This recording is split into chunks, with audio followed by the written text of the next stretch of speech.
to remove the bottom from the original Dyson, there's a screw here and 2 screws under there that need to be removed. And then this is how the Dyson one comes off. So you just push the adapter in, you put the screws back on, you take a Ryobi battery and make sure when you push it in, it snaps.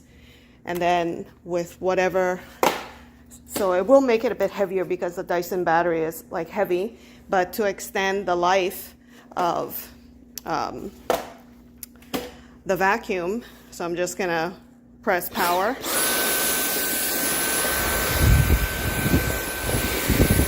And super powerful. So you can see it's working.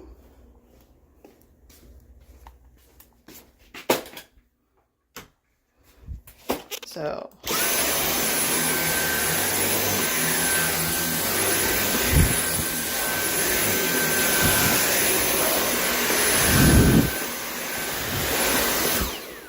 you can see how much dirt it's already picking up.